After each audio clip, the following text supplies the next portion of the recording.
All right, we've been tracking the private plane overnight transporting the second Ebola patient, and it's expected to arrive at Dobbins Air Reserve Base just after 11 this morning. From there, the patient, Nancy Wrightball, will be taken to Emory Hospital via a special medical transport down I-75. She will join her colleague, Dr. Kent Brantley, who is already there being treated for the virus at Emory.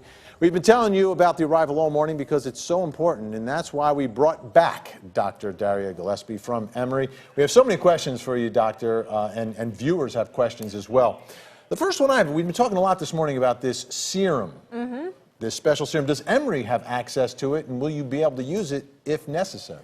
Well, I don't know if Emory's going to be using it on these patients, and we do have to say it's still experimental. Right. So we've heard that there were some positive results, but this serum has only been used in 8 monkeys and never in humans. So even when they gave it to the patients, they didn't know if it would be safe, let alone effective. Okay, and a lot of questions about that. Let's send it over to Julie Wolf, who's got some questions from our viewers this morning. Right. Julie? Live Facebook, and it is from Jenny. She wants to know, how can they be sure he won't relapse, talking about Dr. Brantley there, and if he does relapse, would he then be able to spread the virus? So that's a great question, and as I said before, we really don't know what the long-term outcome will be of this medication. We know that Ebola has an 60 to 80% mortality rate. We're hoping to, in the first place, just save his life, and we really don't know what the long-term effects will be yet. And how do you know when he's better? Is there an indication with Ebola? They're probably going to have to base it on his symptoms. They'll be looking at his kidney function, his liver function, and how his body is doing. They will probably then check titers of the virus and see if they can see it in his bloodstream at all, too. All right, Julie, more questions from viewers? Yes, we have a question from Jacqueline. She lives in Cartersville, and she says her concern is with the pilots and the people coming in contact with the plane. Any plans on having those people contained during an incubation period, or she says, are they just walking around the stores and businesses with us?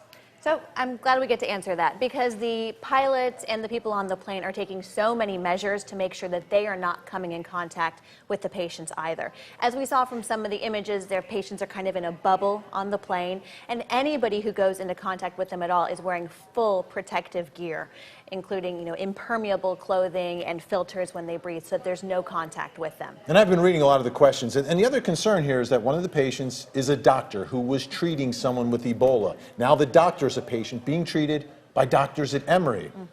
How about the doctors at Emory and the other caretakers there? Are they at risk?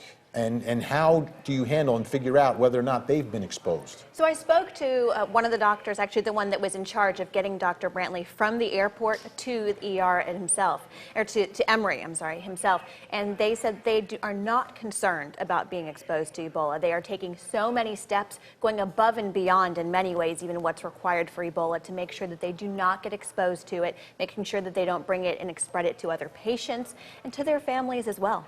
Okay. Well, Doctor, such important information. We really appreciate it. That's why we brought you back this morning, because a lot of questions and great answers. It's amazing work that they're doing there right now. Absolutely is. All right.